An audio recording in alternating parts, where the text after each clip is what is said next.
For as long as human beings have walked the earth, they have wrestled with the concept of justice. What does it mean to punish? Is it about protecting the community, deterring crime, or exacting revenge? In many parts of the world throughout history, justice became entwined with cruelty. Punishment was not simply about removing someone who had broken the rules. It was about turning their death into a performance, a spectacle, a warning to everyone watching. And so, capital punishment took forms that were not only meant to end life, but to prolong suffering, to terrify witnesses, and to leave behind a lasting impression of power. These punishments reflected the fears, beliefs, and political structures of their times, and they reveal to us the darkest side of human imagination when it comes to controlling others. In the Fertile Crescent of Mesopotamia, often referred to as the cradle of civilization, the first written codes of law laid out punishments for those who strayed. The Code of Hammurabi, inscribed nearly 4,000 years ago, did not shy away from harsh consequences. It declared that crimes such as theft or adultery could be met with drowning, burning, or impalement. Justice was not blind, it was brutal and public. For those ancient societies, deterrence was more effective when fear was carved into memory, when people could see with their own eyes the fate that awaited wrongdoers. In ancient Egypt, where gods and pharaohs ruled together, capital punishment often carried symbolic weight. Execution was not only about ending a life, but about placing someone outside the divine order. A thief might be burned alive, their body destroyed by fire, to deny them a proper burial, which Egyptians believed was essential for entry into the afterlife.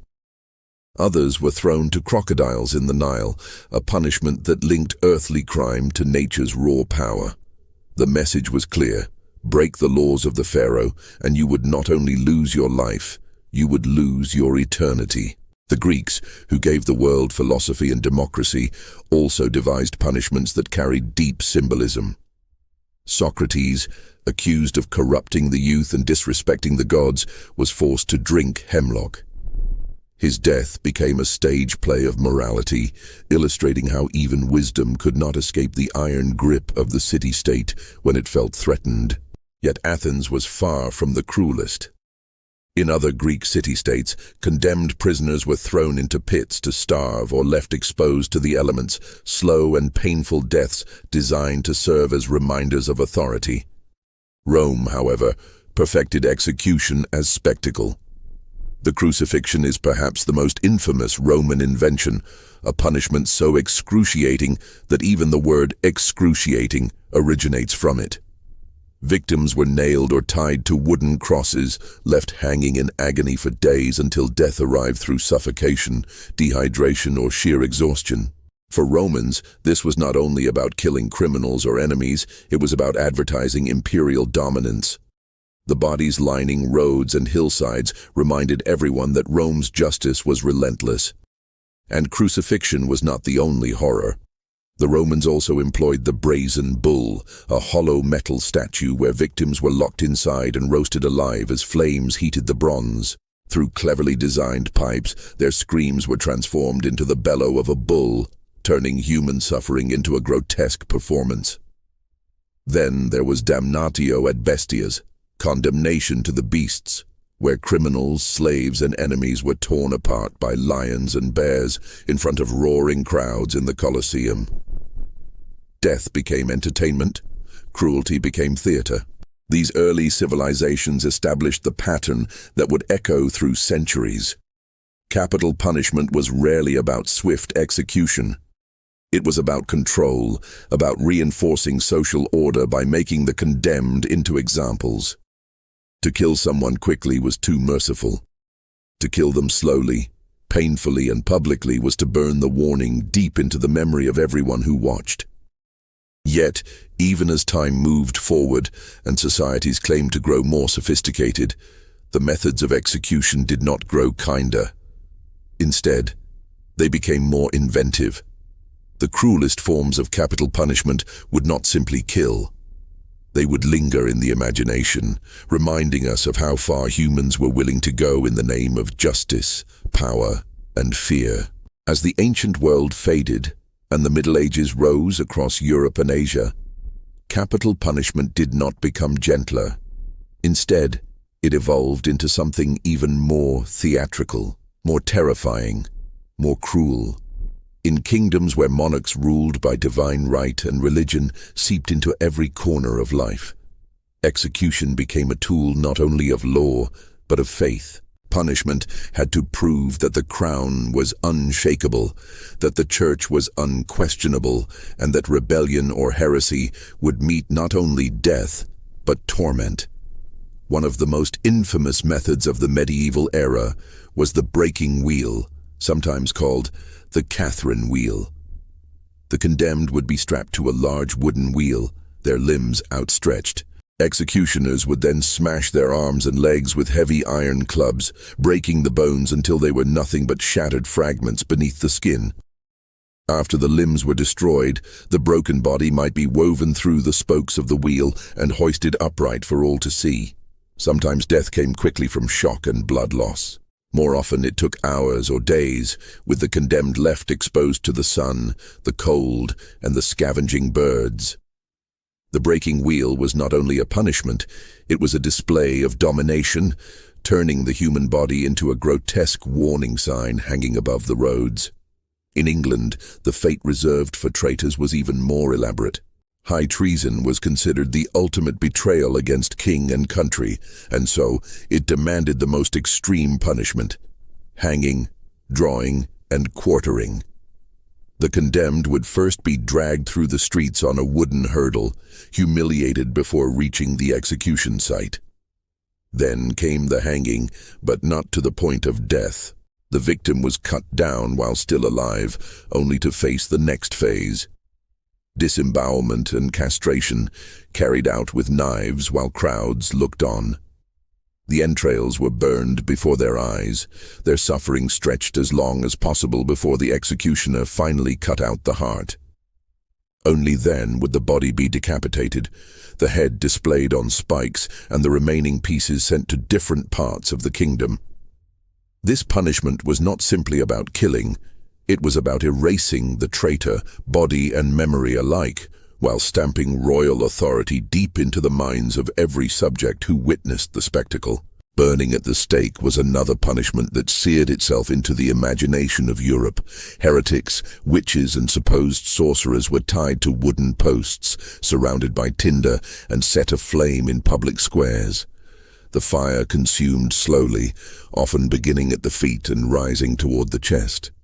Some victims were mercifully strangled before the flames reached them, but many were not.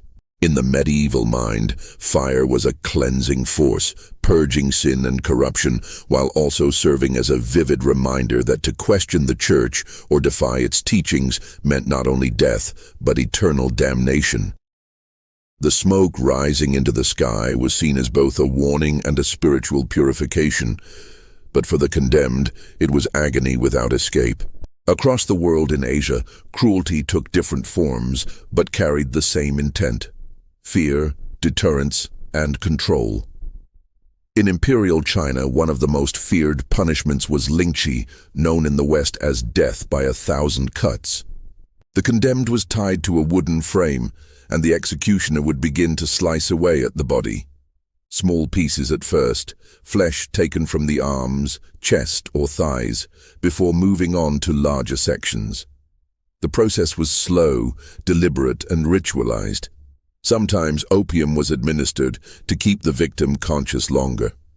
The goal was not simply to kill, but to prolong the process of dying, to stretch suffering across minutes or even hours, while the watching crowd absorbed the lesson. Disloyalty, rebellion, or treachery would not only end your life, but destroy your very body. In India and Southeast Asia, rulers sometimes turned to animals to carry out executions. Elephants, symbols of royal power, were trained to crush prisoners beneath their feet or toss them into the air with their trunks. The spectacle was dramatic, terrifying, and deeply symbolic. The monarch, through the elephant, displayed control over both nature and his subjects. Sometimes the elephants were trained to prolong the execution, dragging the victim slowly before the final crushing blow. It was a reminder that the ruler's will was absolute, enforced by creatures as massive and unstoppable as his own authority. The medieval era showed us a recurring theme in the history of capital punishment.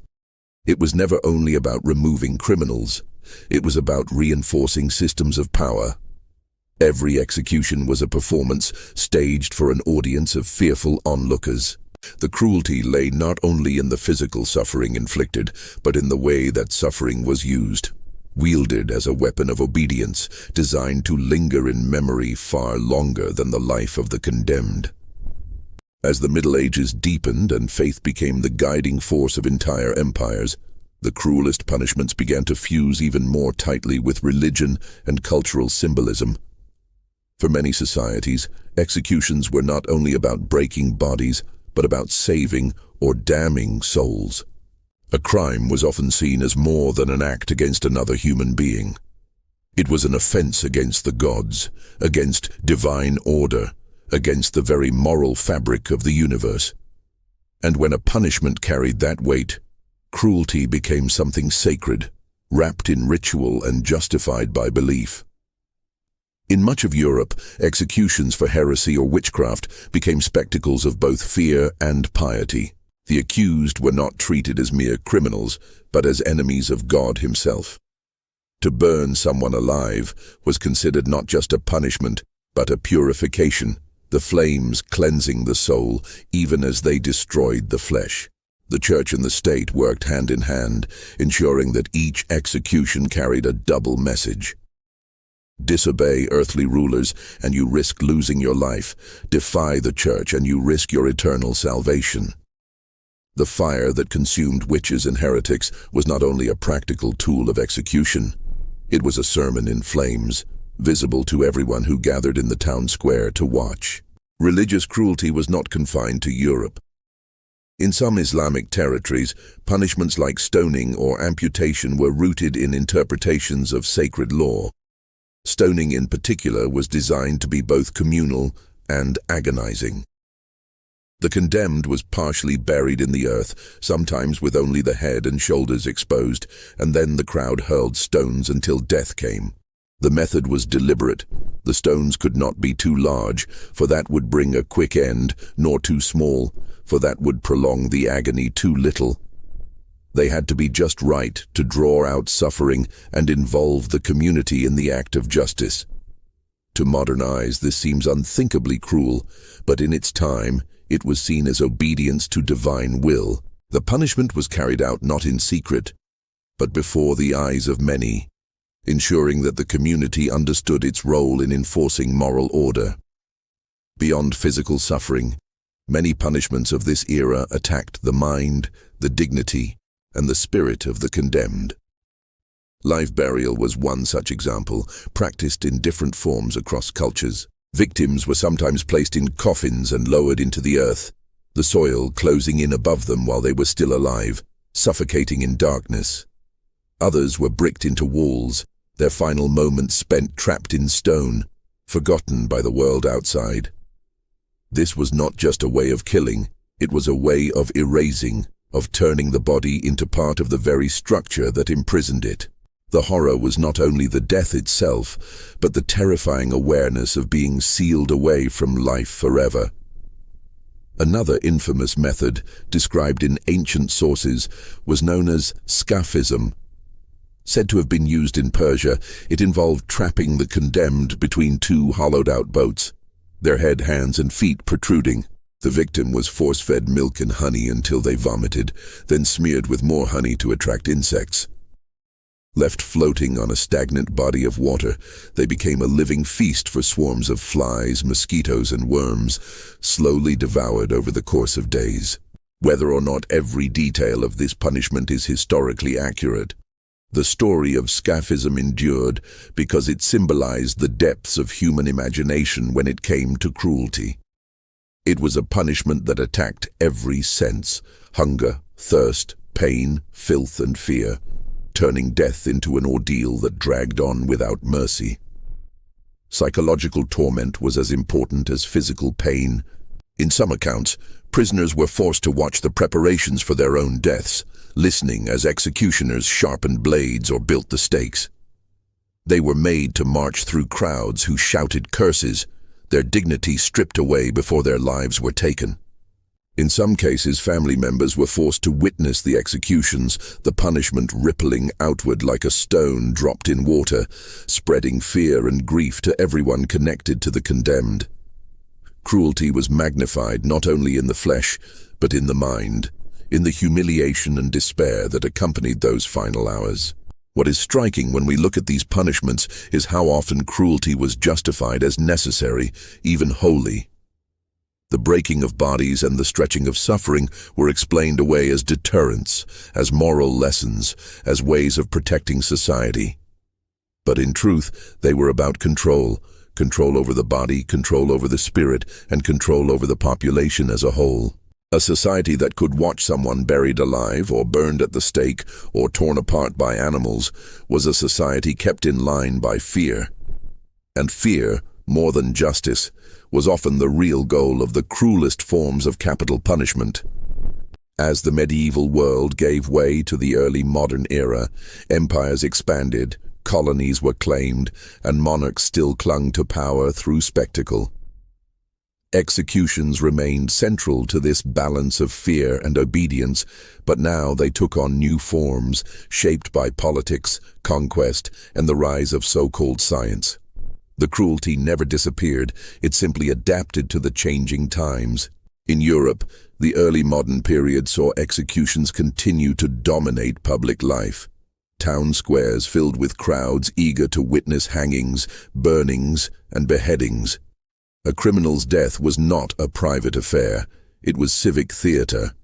The gallows became symbols of justice, raised in marketplaces and crossroads where everyone would see them. In France, thieves could be hanged by the hundreds, their bodies left swaying as crows circled overhead. The ritual was meant to send a clear message. Crime would not be tolerated, and punishment would be visible, unforgettable, and final. The colonial powers exported these methods to the lands they conquered. In the Americas, public executions were used as a way of imposing order over indigenous populations and enslaved peoples. Rebellion among the enslaved was met with punishments of terrifying brutality. Runaways might be burned alive, whipped to the bone, or executed slowly in front of others.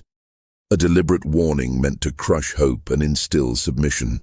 European colonizers used these punishments to maintain their grip, making sure that the fear of suffering outweighed the desire for freedom.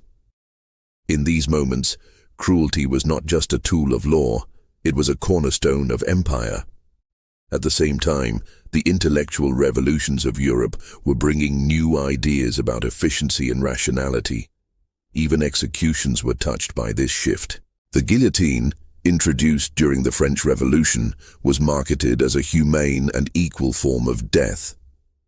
Unlike the axe, which could miss its mark, or the sword, which required skill, the guillotine was swift, precise, and reliable. To its inventors, it was a way of sparing the condemned from prolonged agony. But in practice, the guillotine became a machine of mass execution, decapitating thousands during the Reign of Terror. Crowds gathered to cheer as heads dropped into baskets, children clambered onto rooftops for a better view, and executioners lifted severed heads high into the air. The supposed humanity of the guillotine was overshadowed by its efficiency. Death delivered again and again until blood soaked the wooden platforms. It was not so much merciful as industrial, a chilling symbol of how modernity could mechanize cruelty. Elsewhere, execution by firing squad rose to prominence. It was a method tied to military justice, where disobedience or desertion was punished not only with death, but with public dishonor. Soldiers lined up, rifles loaded, and at the command a volley of shots ripped through the condemned. Sometimes, to ease conscience, only some of the guns were loaded with live rounds, so each executioner could tell himself he might not have fired the fatal shot. Yet this supposed mercy was hollow. Firing squads turned execution into a collective act, spreading guilt among many rather than one, and reinforcing discipline in armies where obedience meant life, and disobedience meant a bloody end against a wall. The march of technology also brought electricity into the realm of execution. The electric chair, first used in the United States in the late 19th century, was hailed as a modern, painless solution. The condemned was strapped to a wooden chair, electrodes fastened to the head and leg, and powerful currents sent surging through the body. The theory was that death would be instantaneous, but in practice, many executions went horrifically wrong. Bodies convulsed violently, flesh burned, and in some cases, it took multiple jolts before death finally arrived. Witnesses described the smell of scorched hair and skin, the sight of smoke rising from the body, the cries of agony that belied the promise of a quick end. The electric chair was meant to represent progress, but it often revealed how cruelty could hide behind the mask of science. Gas chambers followed, another invention born of the desire to modernize punishment. Inmates were locked inside airtight rooms where cyanide pellets released deadly fumes. Once again, authorities claimed it was painless, that death would come swiftly through suffocation. But eyewitnesses told of condemned men and women clawing at their throats, gasping for breath, thrashing in panic as invisible poison filled their lungs. What was presented as clean and clinical often turned into a drawn-out horror, a reminder that no matter how modern the methods became, suffering could not be erased from the equation. Even hanging, one of the oldest forms of execution, adapted to the times. In England and its colonies, the long drop method was introduced, calculated to break the neck instantly and spare the condemned prolonged suffering. But precision was difficult, and many executions went wrong. If the rope was too short, the victim strangled slowly, kicking and twitching until the life drained away. If it was too long, the head could be torn clean from the body, a gruesome sight that horrified crowds. Behind every attempt at efficiency, the same reality lingered. Cruelty could not be eliminated from state-sanctioned killing, only disguised in new forms. By the 19th and 20th centuries, societies were telling themselves that they had moved beyond the barbarity of the past, that executions were now civilized, rational, almost humane. Yet the botched electric chairs, the choking gas chambers, the guillotines dropping with relentless precision, all of these revealed a contradiction. Humanity had not abandoned cruelty. It had refined it, industrialized it, and wrapped it in the language of progress. The spectacle was no longer always in the town square, but the cruelty remained behind prison walls, in execution chambers, and in the imaginations of those who justified it. The 20th century was supposed to mark humanity's leap into a more enlightened age. Science flourished, human rights movements gained strength, and nations signed treaties declaring their commitment to dignity and justice. Yet capital punishment did not vanish. Instead, it lingered in the shadows of modernity, sometimes hidden behind prison walls, sometimes thrust back into the public eye with defiance. The methods changed, the rhetoric shifted, but the cruelty, the raw essence of execution, was never fully erased. In many countries, hanging, shooting, and beheading continued well into the 20th century. In Saudi Arabia and parts of the Middle East, beheading by sword remained a visible practice, often carried out in public squares. The condemned knelt as executioners brought blades down in swift, decisive strokes. Though framed as a quick and honorable death, the act was staged before onlookers, ensuring that fear still worked its way into the hearts of those who might stray from the law. In Iran, public hangings drew crowds even into the late decades of the century, the bodies left suspended as stark warnings against disobedience. In the Soviet Union and other authoritarian states, the firing squad became a tool of political repression. Dissidents, intellectuals, and accused spies were marched to secluded sites, often under cover of night, shot in the back of the head, and buried in unmarked graves. The cruelty here was not in prolonged suffering, but in the speed, secrecy, and sheer scale of the killings. Families were rarely told the truth, and fear spread like wildfire through societies where a single word of dissent could mean execution. The message was simple. The state was always watching, and the state could always kill. Meanwhile, in the United States, the promise of humane execution continued to falter. The electric chair, already infamous for its botched attempts, shocked prisoners into fiery convulsions before crowds of witnesses. Gas chambers left men and women writhing as cyanide choked them from within. Eventually, lethal injection was introduced, hailed as the clean, modern solution.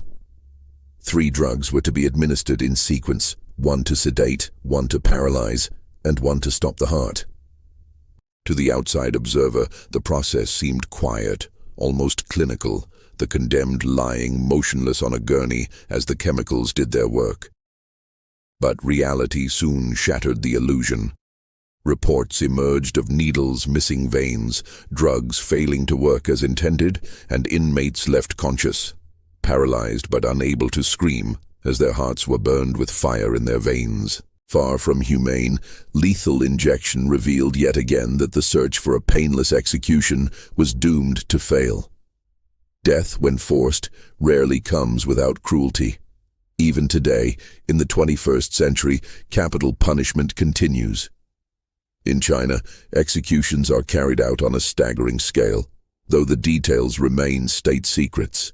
In North Korea, firing squads still mow down those accused of political crimes. In parts of Africa, the death penalty lingers, sometimes by hanging, sometimes by stoning. In the United States, debates rage in courtrooms and legislatures, while executions continue in certain states. Saudi Arabia, Iran, and other countries maintain public or semi-public methods, unapologetic in their stance that execution is both justice and deterrent. At the same time, a global movement has risen to abolish the practice. The United Nations has repeatedly called for an end to capital punishment, framing it as a violation of basic human rights. More than 2/3 of the world's nations have abandoned it in law or practice. The arguments are familiar: the risk of executing the innocent, the racial and class disparities in sentencing, the lack of evidence that executions actually deter crime. But beneath all of these arguments lies a deeper truth: that cruelty has always been inseparable from capital punishment, no matter how much societies have tried to disguise it. When we look back at the long history of execution, we see a pattern that repeats across centuries and cultures. The wheel, the stake, the cross, the guillotine, the chair, the syringe, all were designed to end life, but also to project power, to instill fear, to remind people of the crushing weight of authority. Cruelty was never a mistake, never an accident. It was the point. And though the methods have shifted from fire and steel to poison and electricity, the result has been the same. Suffering made public, suffering used as a tool, suffering turned into a message. The cruelest forms of capital punishment remind us of how thin the line can be between justice and vengeance, between order and oppression. They ask us to question whether a society that kills in cold blood, whether slowly with spectacle or quickly with chemicals, can ever truly call itself just. And they force us to face the uncomfortable reality that behind every execution, whether on a medieval wheel or in a modern chamber, there is a human being whose final moments are shaped not by mercy, but by cruelty. As the world moves forward, the shadow of these punishments still follows us. Some nations cling to them as symbols of strength, others reject them as relics of barbarism. But the history is written, and it tells a clear story. Whenever we have sought to enforce justice through death, we have created not only corpses, but spectacles of suffering that echo across generations.